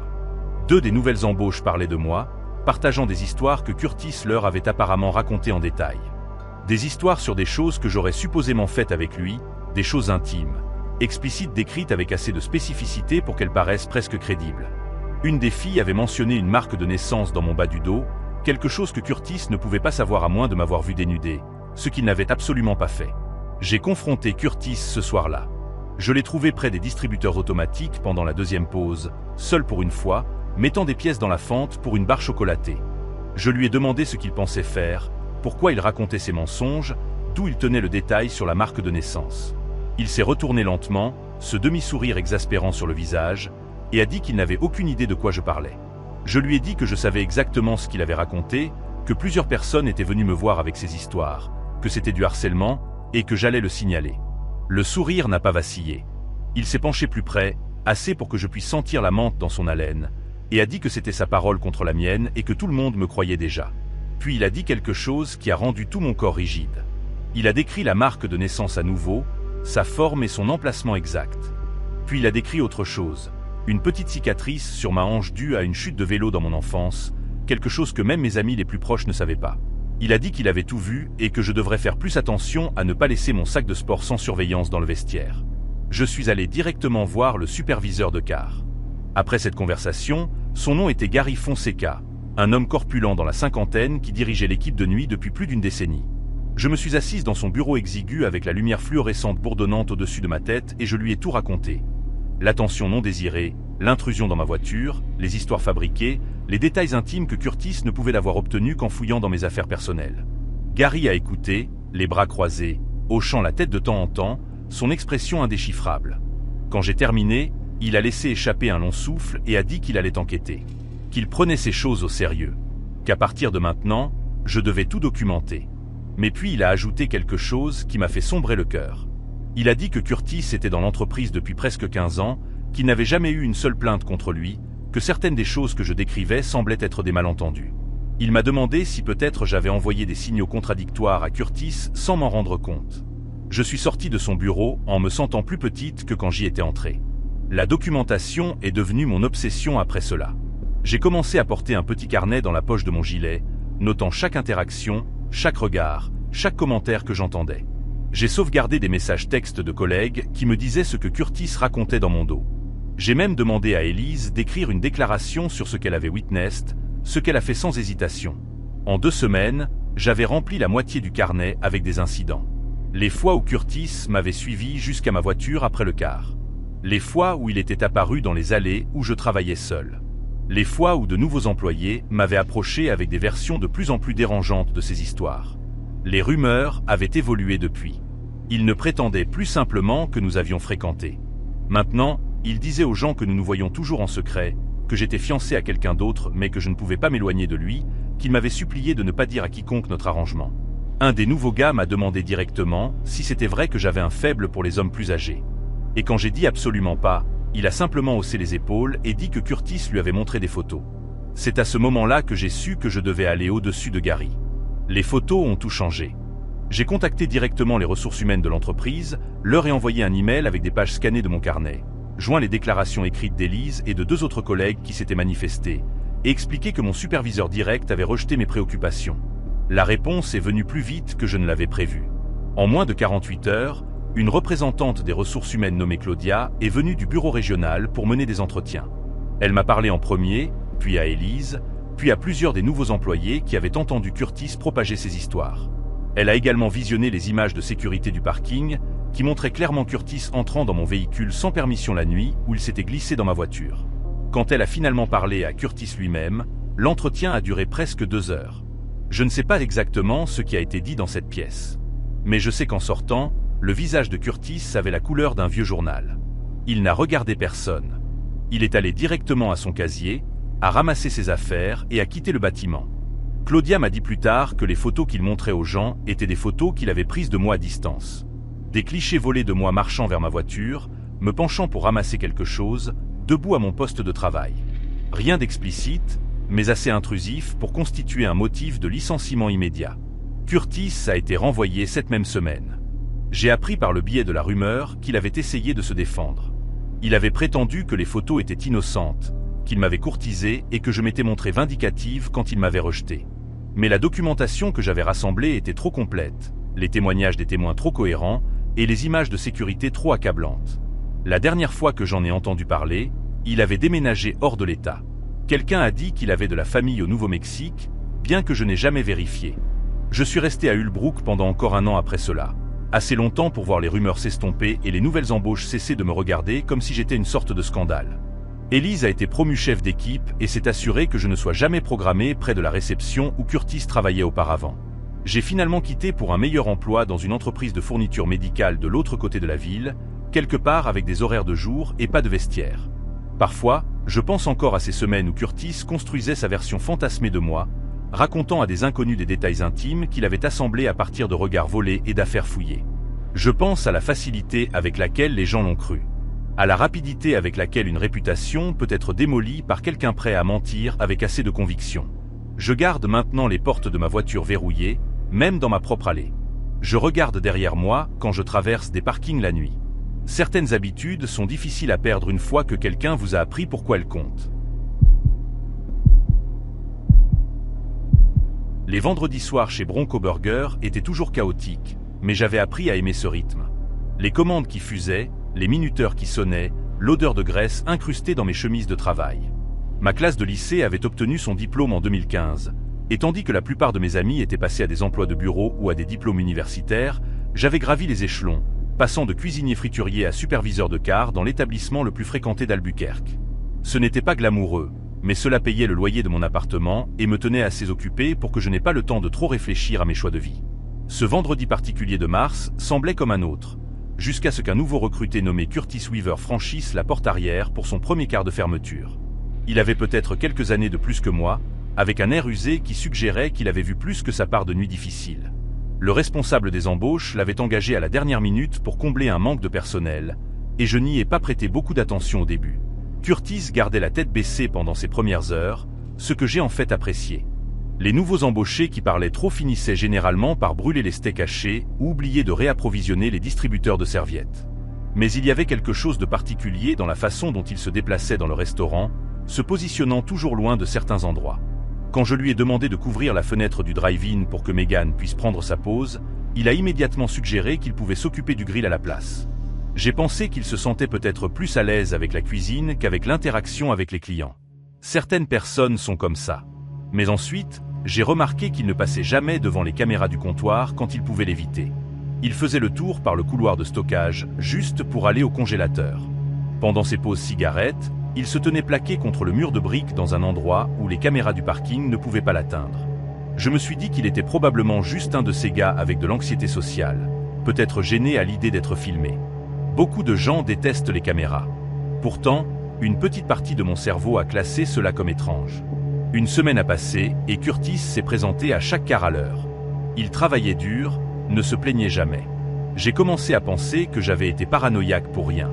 Il était silencieux, c'est vrai, mais il était fiable. Et dans la restauration rapide, la fiabilité vaut son pesant d'or. Puis est venu le mardi soir qui a tout changé. Nous avons été débordés jusqu'à environ 21h. Et après que la ruée se soit enfin calmée, je me suis dirigé vers la salle de pause pour prendre ma boisson énergisante dans le mini-réfrigérateur. La porte était légèrement entr'ouverte et je suis entré sans réfléchir. Curtis était assis à la petite table avec son téléphone dans les mains et, dès qu'il m'a vu, il a presque plaqué l'écran contre sa poitrine. Tout son corps s'est raidi comme un enfant surpris en train de regarder quelque chose qu'il ne devrait pas voir. J'ai levé les mains et j'ai ri, lui disant de se détendre. Je venais juste de prendre ma boisson, mais j'avais déjà vu un aperçu de ce qu'il y avait sur son écran avant qu'il ne le cache. Un site d'actualité, une sorte d'article avec une photo de mugshot en haut. Il a marmonné quelque chose sur le fait qu'il vérifiait juste la météo et a fourré son téléphone dans sa poche. J'ai hoché la tête, attrapé ma boisson et je suis sorti. Mais l'image est restée avec moi. Un mugshot, un titre en lettres rouges grasses. Pourquoi quelqu'un réagirait-il ainsi à une application météo? Cette nuit-là, après avoir fermé et être rentré chez moi dans mon appartement de Copper Avenue, je n'ai pas pu m'empêcher d'y penser. Je me suis répété que ce n'était pas mes affaires. Peut-être qu'un membre de sa famille avait des ennuis avec la justice. Peut-être qu'il lisait un article sur un ami. Il y avait 100 explications innocentes. Mais quelque chose dans la façon dont son visage s'était décomposé quand il m'a vu. Ce n'était pas de l'embarras. C'était de la peur. Une peur animale réelle. Le genre que l'on voit chez quelqu'un qui pense avoir été pris. J'ai à peine dormi cette nuit-là, repassant le moment encore et encore dans ma tête. Les quelques quarts suivants, j'ai observé Curtis plus attentivement. Pas de manière évidente, je ne voulais pas qu'il le remarque, mais j'ai prêté attention. Et c'est alors que les questions ont commencé. Cela a commencé petit, presque décontracté. Il m'a demandé à quelle fréquence le camion Cisco venait avec les fournitures, et je lui ai dit les mercredis et samedis, généralement vers 6h du matin avant que nous ouvrions. Il a hoché la tête comme s'il faisait juste la conversation. Puis, 2 nuits plus tard, alors que nous passions la serpillière après la fermeture, il m'a demandé si le gérant comptait toujours le coffre à la même heure. Je lui ai dit « Ouais, tous les soirs à 23h15, juste avant le dépôt final. Il a ri et a dit qu'il était juste curieux de savoir comment les choses fonctionnaient ici. Il voulait comprendre la routine. Mais il y avait quelque chose derrière ses yeux quand il a posé la question, une vivacité qui ne correspondait pas au ton décontracté de sa voix. J'ai commencé à garder des notes mentales de chaque question qu'il posait, et à la fin de cette semaine, la liste était devenue assez longue pour me retourner l'estomac. Le jeudi soir, les choses ont empiré. Nous étions seuls à l'arrière, en train de réapprovisionner le congélateur, et Curtis s'est adossé au cadre de la porte, les bras croisés. Il m'a demandé, très calmement, si l'alarme de la porte arrière déconnait encore parfois. J'ai arrêté ce que je faisais et je l'ai regardé, lui disant que je ne savais pas de quoi il parlait. Il a haussé les épaules et a dit qu'il avait entendu un des autres employés mentionner que l'alarme de la sortie de secours avait un problème, qu'elle ne se déclenchait pas toujours immédiatement quand la porte s'ouvrait. J'ai menti et lui ai dit qu'il l'avait réparée il y a des mois, qu'elle fonctionnait bien maintenant. Il a simplement hoché la tête, mais je pouvais voir les rouages tourner derrière ses yeux. Il me testait, essayant de voir si je savais quelque chose, ou peut-être essayant de voir si le bâtiment avait une faille qu'il pouvait exploiter. Quand je suis rentré chez moi cette nuit-là, j'ai verrouillé la porte de mon appartement, me suis assise sur mon canapé et ai finalement tapé son nom sur Google. Curtis Weaver. Rien n'est apparu à part quelques profils LinkedIn aléatoires et un entraîneur de football lycéen du Tennessee. Qui que soit ce gars, Curtis Weaver n'était pas son vrai nom. J'ai passé l'heure suivante à fouiller tout ce que je pouvais trouver. Je me souvenais de l'aperçu de cet article de presse, du mugshot, du titre en rouge. Alors, j'ai commencé à rechercher des braquages à main armée au Nouveau-Mexique au cours des derniers mois. Rien ne correspondait. J'ai élargi la recherche aux États voisins, Arizona, Texas, Colorado. C'est alors que je l'ai trouvé. Une histoire de presse d'une chaîne locale de Las Cruces sur un braquage à main armée dans un sandwich shop à 3 villes de chez moi. 2 hommes étaient entrés juste avant la fermeture, avaient tenu les employés en joue et vidé le coffre. Un des braqueurs avait été arrêté une semaine plus tard, mais l'autre avait disparu. L'article incluait une photo de la caméra de sécurité, floue, mais assez claire. L'homme sur l'image avait le même visage étroit, les mêmes pommettes hautes, la même façon de tenir ses épaules légèrement voûtées vers l'avant. Mais ce qui m'a serré la poitrine, c'est le tatouage sur le côté de son cou, partiellement visible sur les images de la caméra de sécurité. Un serpent enroulé autour d'un poignard. J'avais vu ce tatouage exact sur Curtis quand il s'était penché sur la friteuse, son col tirant sur le côté. Il n'y avait plus de doute dans mon esprit. Je travaillais les quarts de fermeture avec un homme recherché. J'ai à peine réussi à atteindre la salle de bain avant de vomir. Mon esprit tournait à toute vitesse à travers chaque interaction que j'avais eue avec lui. Chaque fois où nous avions été seuls dans le bâtiment ensemble, il avait posé des questions sur le coffre. Il avait posé des questions sur l'horaire des livraisons. Il avait posé des questions sur l'alarme. Ce n'était pas de la paranoïa. C'était un schéma. Il planifiait quelque chose, et j'étais l'idiote qui avait répondu à ces questions comme si nous étions juste des collègues faisant de la conversation. Je me suis assise sur le sol de la salle de bain pendant 20 minutes, essayant de comprendre quoi faire. Une partie de moi voulait appeler la police sur le champ, mais je n'avais aucune preuve réelle. Une photo floue et un tatouage ne suffiraient pas. Et si j'avais tort, si d'une manière ou d'une autre c'était une terrible coïncidence, je pourrais ruiner la vie d'un homme innocent. Mais au fond de moi, je savais que je n'avais pas tort. La façon dont il se cachait des caméras, le faux nom, les questions spécifiques sur nos vulnérabilités de sécurité. Curtis, ou quel que soit son vrai nom, avait choisi Bronco Burger comme sa prochaine cible, et j'avais 3 autres quarts de fermeture avec lui cette semaine. Le vendredi est arrivé et je me suis rendu au travail avec un nœud dans l'estomac, si serré que je pouvais à peine respirer. J'avais passé la nuit précédente à lire tout ce que je pouvais trouver sur le braquage. L'homme qui avait été attrapé avait passé un accord de plaidoyer et purgeait une peine de 8 ans. Son complice, celui toujours en fuite, avait été identifié comme Darren Scofield, 31 ans, avec des antécédents d'arrestation pour agression et cambriolage. L'alerte au fugitif avait été émise 2 mois plus tôt, et la police croyait qu'il avait fui l'État, mais il n'avait pas fui du tout. Il se tenait au poste de grillade quand je suis entré, retournant des steaks hachés comme s'il n'avait pas un souci au monde. J'ai pointé, mis mon casque, et essayé d'agir normalement. Chaque fois qu'il me regardait, j'avais l'impression qu'il pouvait voir à travers mon visage, comme s'il savait que je savais. Je me suis répété de rester calme, de simplement passer le quart. Megan travaillait au drive-in et un gars nommé Jordan s'occupait du comptoir. Tant qu'il y avait d'autres personnes autour, j'ai pensé que j'étais en sécurité. Mais ensuite Megan a demandé si elle pouvait partir 1 heure plus tôt parce que sa sœur avait des problèmes de voiture, et je me suis entendu dire oui avant de pouvoir y réfléchir. À 22h30, il ne restait plus que moi, Jordan et Darren dans le bâtiment. Jordan avait 17 ans, maigre, plus intéressé par son téléphone que par tout danger potentiel. Il n'avait aucune idée de ce qui se passait. Je me suis positionné près du comptoir, proche du bouton de panique que nous avions installé sous la caisse. Après une série de braquages dans les fast-foods de la ville il y a quelques années, j'ai observé Darren du coin de l'œil alors qu'il essuyait les tables dans la salle à manger. Il continuait à jeter des coups d'œil à l'horloge sur le mur et chaque coup d'œil faisait monter mon pouls. À 22h45, il s'est dirigé vers l'arrière du restaurant, vers le bureau du gérant où se trouvait le coffre. J'ai appelé et demandé où il allait. Il s'est retourné avec ce sourire facile et a dit qu'il allait juste chercher plus de serviettes dans le stockage. Mais les boîtes de serviettes étaient dans la direction opposée, près du congélateur. Il le savait. Je le savais. Et à ce moment-là, nous savions tous les deux que l'autre mentait. J'ai pris une décision sur le champ. J'ai dit à Jordan de prendre sa pause plus tôt, d'aller s'asseoir dans sa voiture pendant 15 minutes et d'appeler sa petite amie ou ce qu'il voulait faire. Le gars n'a pas discuté. Il a attrapé son téléphone et est sorti par la porte avant sans une seconde pensée. Dès qu'il est parti, je me suis tourné vers Darren et je lui ai dit que nous devions parler. Il s'est arrêté et m'a fait face. Son expression passant de ce sourire faux et décontracté à quelque chose de plus dur, de plus froid. Je lui ai dit que je savais qui il était. Je lui ai dit que j'avais vu l'article sur la Scruce et que j'avais vu l'alerte au fugitif avec son vrai visage dessus. Pendant une longue seconde, aucun de nous n'a bougé. Puis il a fait un pas vers moi et j'ai fait un pas en arrière, ma main glissant sous le comptoir vers le bouton de panique.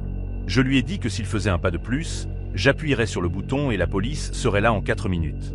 Il s'est arrêté, sa mâchoire s'est contractée, et j'ai pu voir le calcul se faire derrière ses yeux, pesant ses options, essayant de voir s'il pouvait m'atteindre avant que j'atteigne le bouton. J'ai continué à parler, gardant ma voix ferme, même si mon cœur cognait contre mes côtes. Je lui ai dit qu'il pouvait sortir par la porte arrière maintenant et disparaître. Et je n'appuierai sur rien n'avant qu'il n'ait 5 minutes d'avance. Je ne voulais pas être une héroïne. Je voulais juste survivre à la nuit. Il m'a fixé pendant ce qui m'a semblé 1 heure, mais qui était probablement seulement 10 secondes. Puis il a ri, ce son bas et creux qui n'avait aucune trace d'humour, et a secoué la tête. Il m'a appelée intelligente, a dit que la plupart des gens auraient simplement gardé leur bouche fermée et espéré le meilleur. Puis il s'est retourné, a traversé la cuisine et a poussé la porte arrière. L'alarme s'est déclenchée, ce cri perçant remplissant le restaurant vide, et je l'ai regardé disparaître dans l'obscurité du parking derrière le bâtiment. J'ai attendu jusqu'à ce que je ne puisse plus le voir. Puis j'ai appuyé sur le bouton de panique de toute façon. La police est arrivée 11 minutes plus tard, et je leur ai tout raconté. Ils ont lancé une alerte, fouillé la zone, mais Darren Scofield avait disparu. Un détective m'a dit que j'avais fait ce qu'il fallait, que le confronter directement était dangereux, mais avait probablement sauvé ma vie, et celle de Jordan aussi. J'ai quitté Bronco Burger 2 semaines plus tard. Je ne supportais plus d'être dans ce bâtiment, sursautant chaque fois que la porte arrière s'ouvrait, tressaillant chaque fois qu'un nouveau recruté entrait. Ils ont attrapé Darren 4 mois plus tard dans un motel en dehors de Tucson, en train d'essayer de faire le même coup dans une station-service. J'ai lu à ce sujet en ligne et j'ai ressenti un étrange mélange de soulagement et de crainte persistante. Parfois, je repense encore à ce moment où nous nous sommes tenus là à nous fixer. Tous les deux sachant la vérité. J'ai eu de la chance cette nuit-là. Il a décidé que je ne valais pas le risque. Mais je n'oublierai jamais le regard dans ses yeux quand il le décidait, ce calcul froid et vide, comme s'il mesurait si ma vie valait plus que sa liberté. J'espère ne plus jamais voir un regard comme celui-là. Les quarts de fermeture chez Baxter & Somegood n'étaient jamais l'idée que quiconque se faisait d'un bon moment, mais j'avais besoin des heures supplémentaires ce printemps-là. Mon frère aîné venait de se marier le mois précédent, et quelque part entre l'enterrement de vie de garçon et le cadeau de mariage, mon compte en banque avait pris un sérieux coup. À 26 ans, voir ses frères et sœurs s'installer dans la vie adulte alors que l'on mange encore des céréales au dîner la plupart des soirs fait quelque chose à votre estime de soi. Alors, prendre des quarts supplémentaires semblait être le moyen le moins pathétique de se remettre sur les rails. Le magasin était un de ces immenses entrepôts en périphérie de Fredericksburg, en Virginie, entouré de rien d'autre qu'un parking à moitié vide et d'un Taco Bell qui fermait à 22 h. Ce mercredi soir d'avril 2018, l'emploi du temps m'avait jumelé avec Wanda pour les tâches de fermeture. Ce qui signifiait passer la serpillière, réapprovisionner les rayons et compter les caisses jusqu'à presque minuit. Ça ne me dérangeait pas de travailler avec elle, même si la plupart des gens de l'équipe la trouvaient un peu étrange. Wanda avait été transférée dans notre magasin environ 4 mois plus tôt depuis un magasin quelque part dans le Delaware. Et elle gardait surtout pour elle une manière qui semblait moins antisociale et plus comme si elle portait quelque chose de lourd dont elle ne voulait pas parler. Elle avait peut-être 15 ans de plus que moi, avec des cheveux grisonnants qu'elle portait en un chignon serré et ses yeux profondément enfoncés qui semblaient toujours regarder au-delà de ce qui était juste devant elle. Les gens dans la salle de pause chuchotaient qu'elle avait quitté un mariage abusif, bien que personne ne sache vraiment, et je ne lui ai jamais demandé. Ce que je savais, c'était qu'elle travaillait plus dur que quiconque sur le sol, ne se plaignait jamais de rester tard, et avait cette habitude de vérifier les verrous 3 fois avant de partir, comme si elle s'attendait à ce que quelqu'un l'attende dehors. Cette nuit-là, elle semblait plus tendue que d'habitude, laissant tomber ses clés 2 fois pendant que nous finissions les caisses et sursautant violemment quand une alarme de voiture s'est déclenchée sur le parking. Quand je lui ai demandé si elle allait bien, elle a simplement hoché la tête rapidement et a dit quelque chose sur le fait de ne pas bien dormir ces derniers temps. J'aurais dû prêter plus attention à la manière dont ses mains tremblaient quand elle a dit. Nous avons terminé la fermeture vers 23h45 et je l'ai raccompagnée à sa voiture comme je le faisais toujours.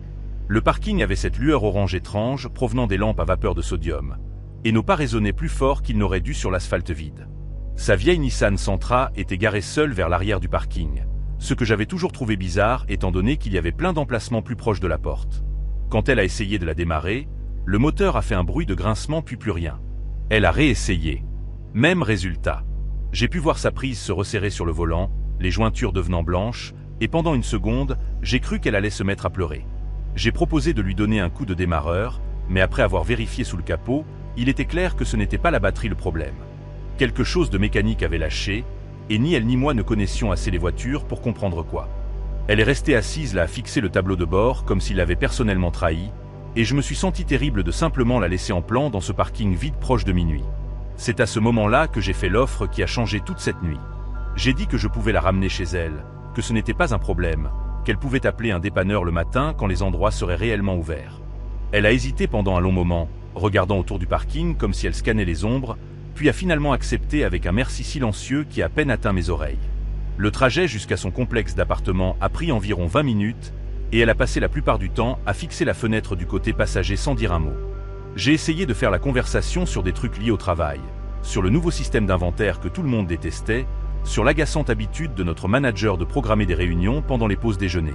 Elle a répondu par des mots d'une syllabe au mieux, et après un moment, j'ai simplement laissé le silence remplir la voiture.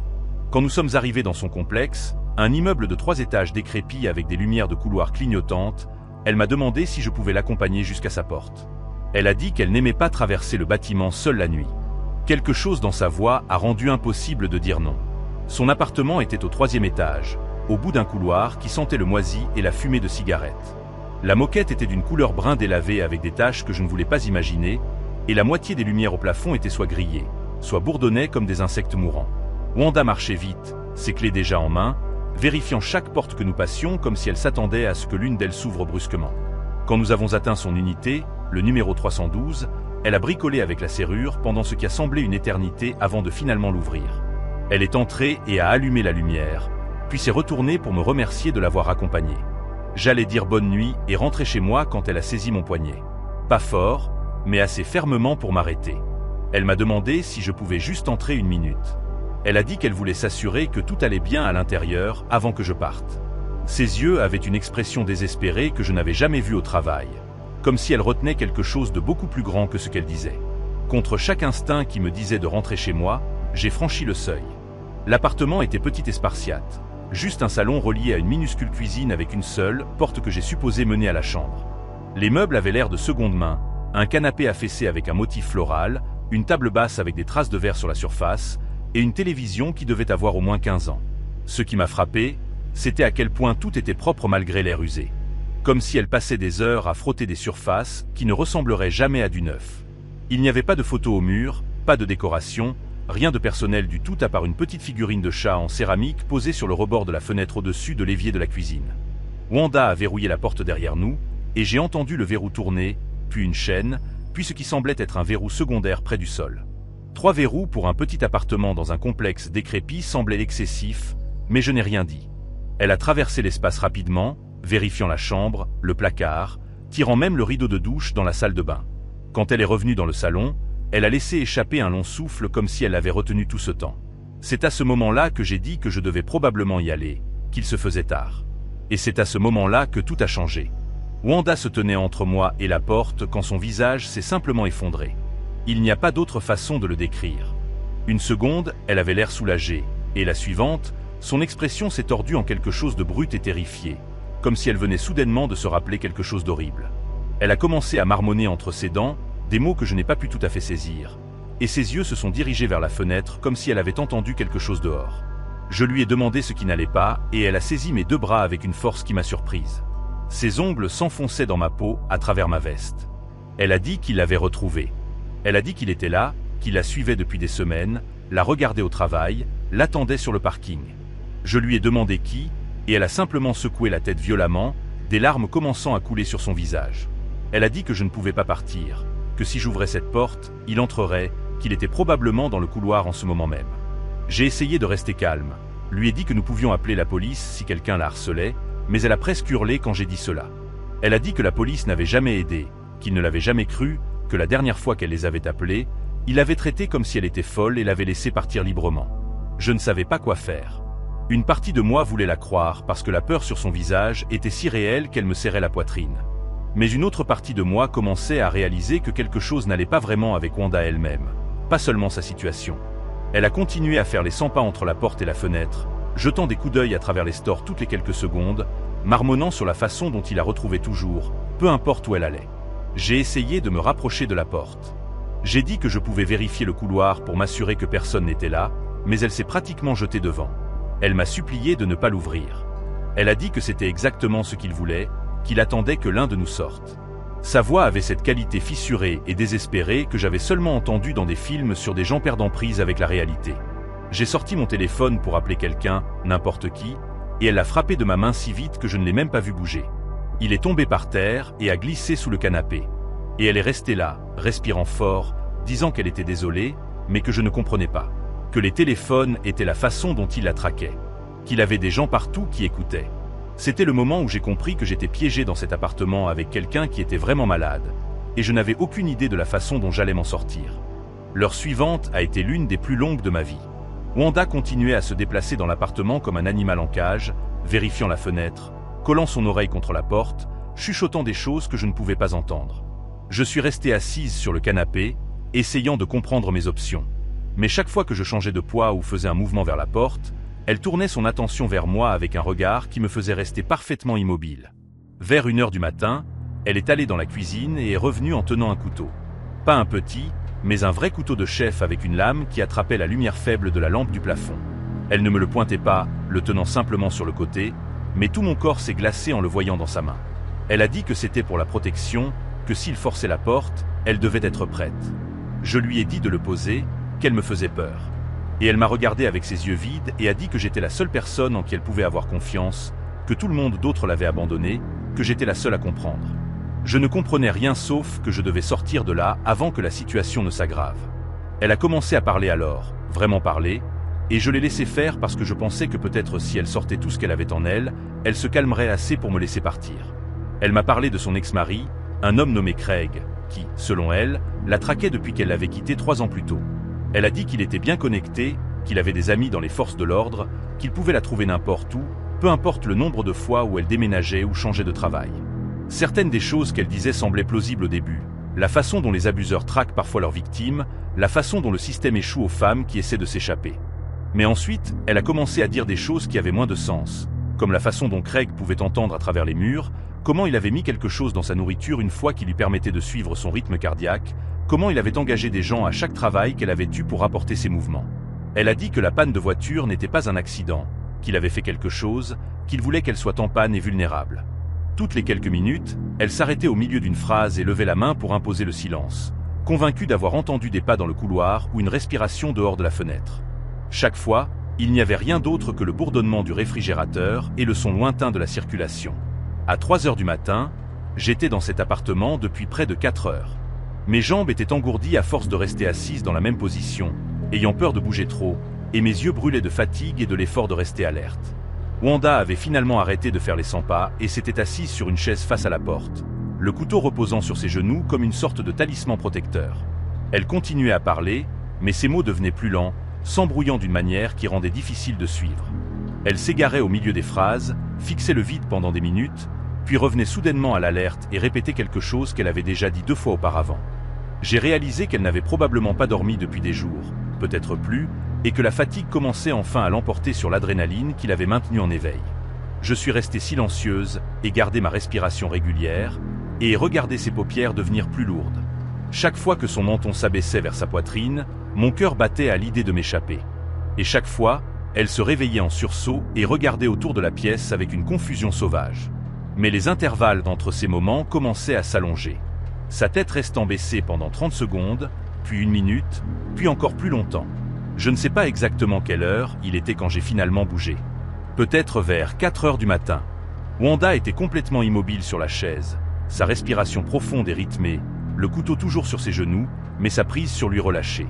Je suis resté là pendant ce qui m'a semblé une éternité, la regardant, terrifié que le moindre son la réveille.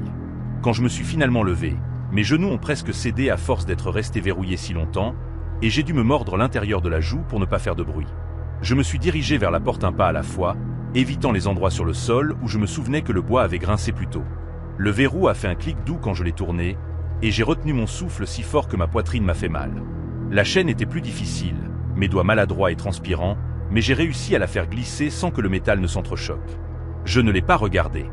Je me suis simplement glissé par l'ouverture latéralement et ai refermé doucement derrière moi.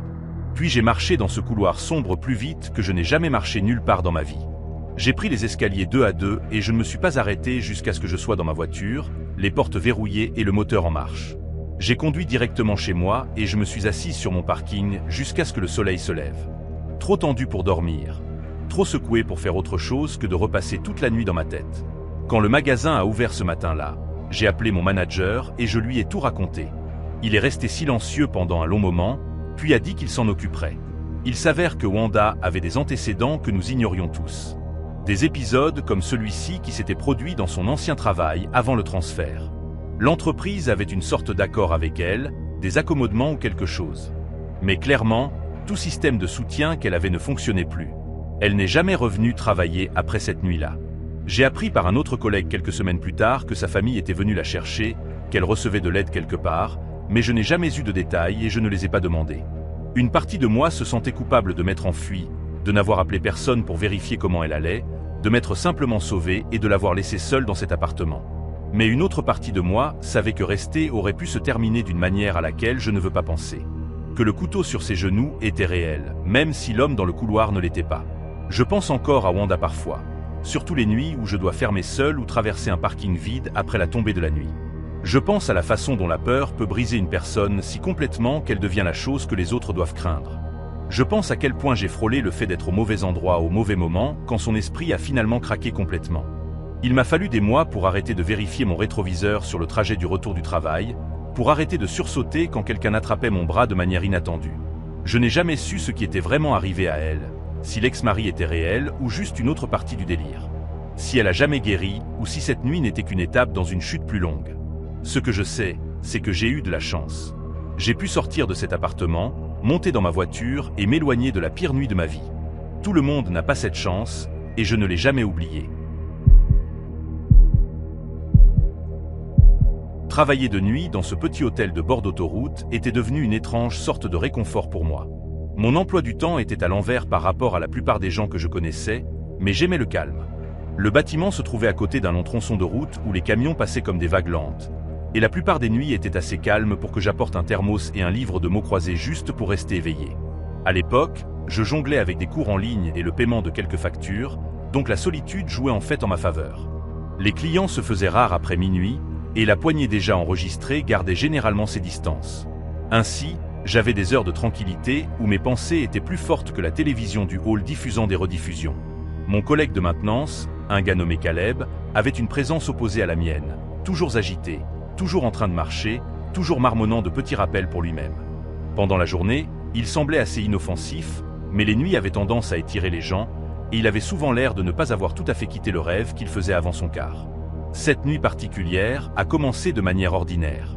Je venais de terminer l'enregistrement d'une arrivée tardive et essuyais le comptoir quand j'ai entendu un bruit de grattement lourd provenant du couloir, celui bordé de distributeurs automatiques et de placards de service.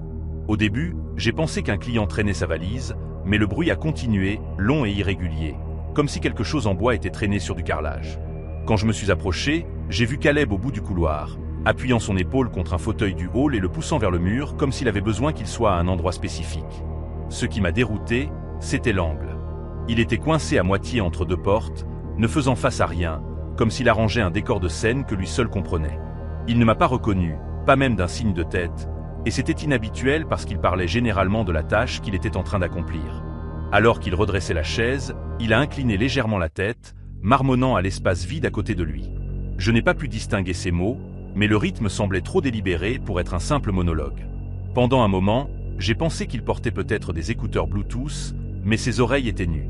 J'ai essayé de m'approcher de manière décontractée, juste pour vérifier si tout allait bien. Mais avant même que j'aie fini de demander, il s'est retourné brusquement comme si j'avais crié dans son oreille. Ses yeux ont balayé au-delà de moi, scannant le couloir et le plafond comme s'il s'attendait à ce que quelqu'un en sorte. « Ils sont là, n'est-ce pas ?» a-t-il demandé, la voix basse et irrégulière. J'ai honnêtement cru qu'il plaisantait, une étrange tentative d'humour, jusqu'à ce qu'il lance un regard suspicieux aux panneaux muraux avec cette méfiance nerveuse qui a fait monter mon pouls.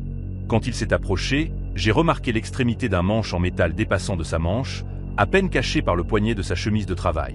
Il m'a fallu une seconde pour reconnaître la forme, longue, étroite, avec ses légères rainures de préhension, une sorte de tournevis, et soudain, les détails dispersés que j'avais ignorés ont commencé à s'emboîter.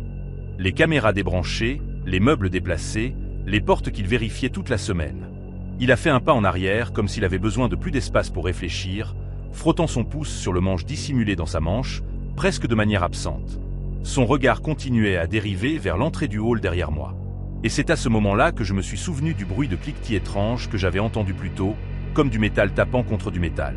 Sur le moment, je l'avais mis sur le compte de ces vérifications de routine. Maintenant, il m'est venu à l'esprit que je n'avais pas entendu le loquet de la porte s'engager correctement depuis un moment. Une prise de conscience froide et constante s'est installée dans mon esprit. Pas de la panique, mais une sorte de clarté forcée. S'il avait enlevé des charnières ou bricolé les serrures, je ne pourrais peut-être pas sortir facilement si les choses dégénéraient. L'idée m'a fait me redresser un peu, comme si mon corps me disait silencieusement de rester alerte sans attirer l'attention. Caleb a recommencé à parler, cette fois avec une voix plus aiguë, pointant le placoplâtre comme s'il détenait des réponses que lui seul pouvait interpréter. « Tu crois que je ne les entends pas ?» a-t-il dit. « Tu crois que je ne sais pas que tu les as fait entrer ?» La manière dont il parlait n'était pas en colère au début. C'était plus désespéré.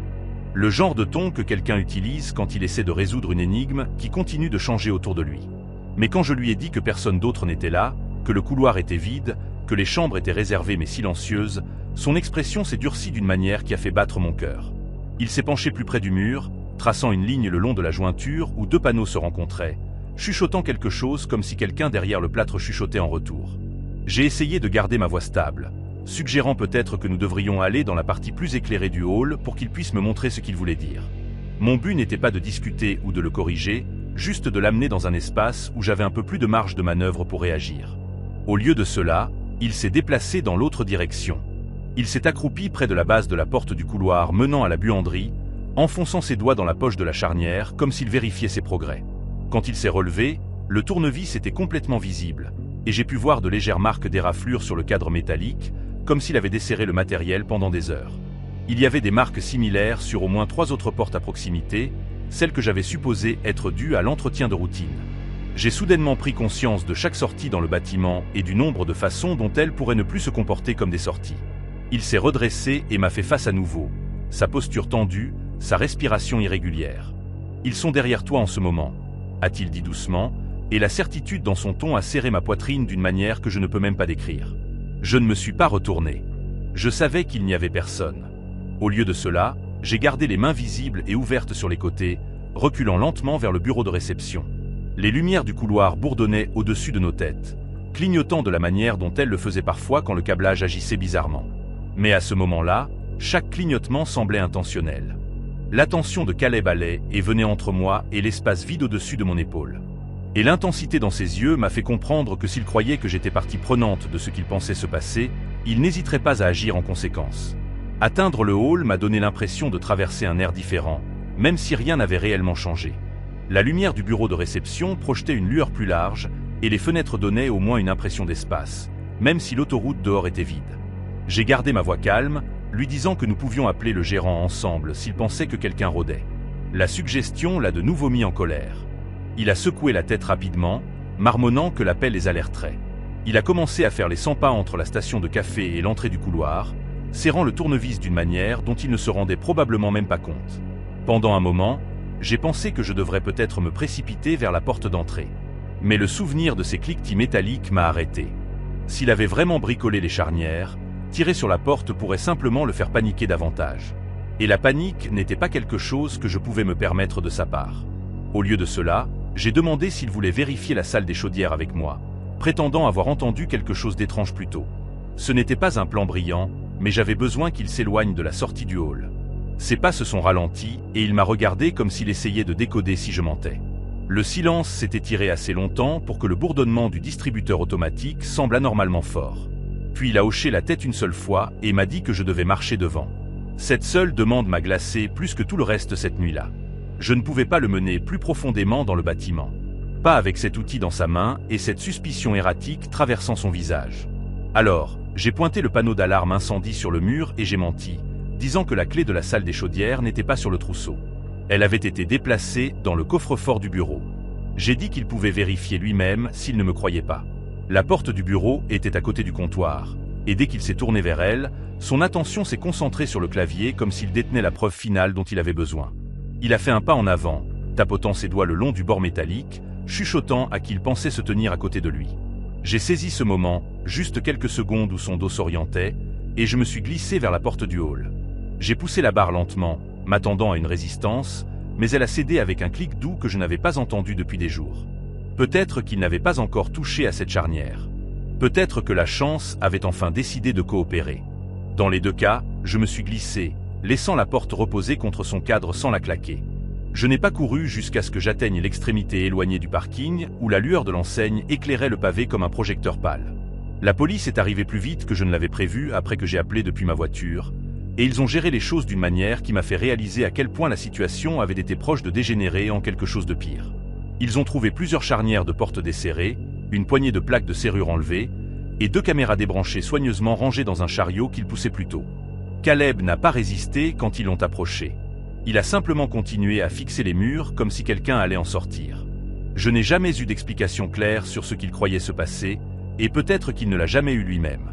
Le bâtiment a finalement eu un nouveau personnel et une sécurité mise à jour, et j'ai trouvé un autre travail peu après. Pourtant, même maintenant, chaque fois que je passe devant une porte avec une charnière légèrement décalée ou que j'entends le grattement de meubles sur du carrelage, une partie de moi se souvient à quel point un espace familier peut se transformer en quelque chose de dangereux sans que personne ne le remarque jusqu'à ce qu'il soit presque trop tard.